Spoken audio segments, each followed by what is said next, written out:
마케팅에 관심이 많은 대표님이라면 아시겠지만 구글 검색 광고 세팅은 25년도부터 크게 바뀌었습니다. 바로 AI 기반 검색 기술 강화를 시작했다는 점인데요. 바쁘신 대표님들을 위해 간단히 설명드리면 고객의 검색 의도를 파악해 가장 적합한 광고를 노출하는 데 초점을 맞추고 있다 라고 생각해 주시면 됩니다. 그런데 이 말은 구글 AI가 판단할 때 고객 검색 의도에 적합하지 않으면 광고비만 날리고 경쟁사에게 고객을 뺏길 위험도는 더 커졌다는 말입니다. 오늘은 이런 구글 변화에 맞춘 구글 검색 광고 세팅법을 알려드리겠습니다.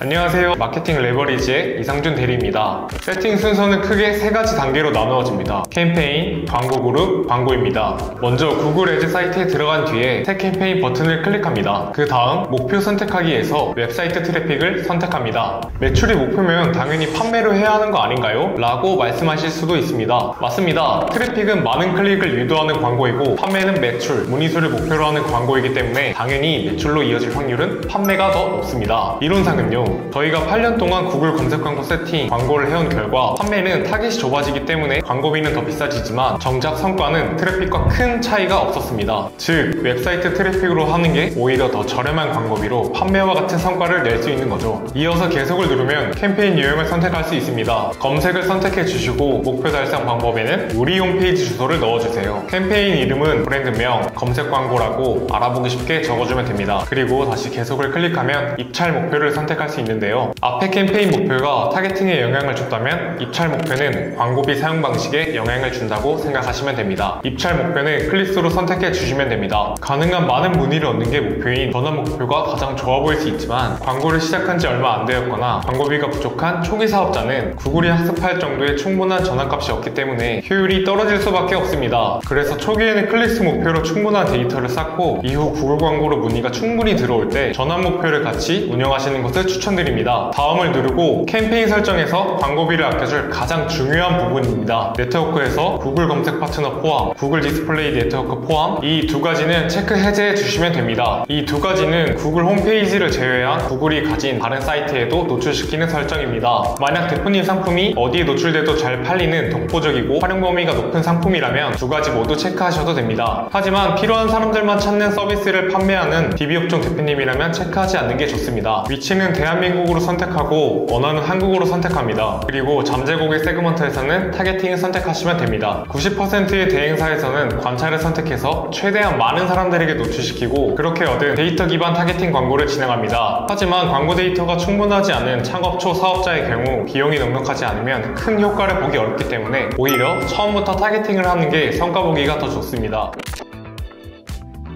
다음을 누르고 키워드 및 광고 설정에서는 고객들이 어떤 키워드를 검색했을 때 우리 광고가 나오게 할 것인지 설정해 줘야 합니다. 광고 그룹의 제목은 저희가 알아보기 쉽게 날짜, 키워드 유형, 키워드라고 작성해 주세요. 그리고 아래쪽에 우리 홈페이지 링크를 넣는 구역이 있는데 여기에 우리 홈페이지 주소를 넣고 추천 키워드 업데이트 버튼을 클릭하면 구글 AI의 분석을 통해 알맞은 키워드를 보여줍니다. 필요 없는 키워드는 제거하고 필요한 키워드는 추가해 주시면 됩니다. 그리고 반드시 알아야 할 중요한 개념이 있는데요. 구글 검색 광고 키워드 유형은 세 가지로 나뉩니다. 이 중 딱 하나, 구문 키워드만 기억하시면 됩니다. 예를 들어 중고차라는 키워드를 광고한다고 가정해 보겠습니다. 일치 키워드는 키워드 앞 뒤로 대괄호를 붙여 작성하는 방식으로 소비자가 정확히 중고차라고 검색해야만 우리 광고가 노출됩니다. 반면 구문 키워드는 앞 뒤로 큰 따옴표를 붙여 작성하는 방식인데 중고차 뿐만 아니라 중고차 광고, 중고차 마케팅 등 중고차의 의미를 포함하고 있는 키워드를 검색했을 때 우리 광고가 노출됩니다. 마지막으로 확장 키워드는 아무런 부호 없이 작성하는 방식으로 키워드와 관련이 있다면 모두 노출되기 때문에 광고비가 무의미하게 낭비되는 경우가 많습니다. 그렇기 때문에 특정 키워드만 광고하는 게 아니라면 구문으로 키워드를 작성해 주시는 게 좋습니다.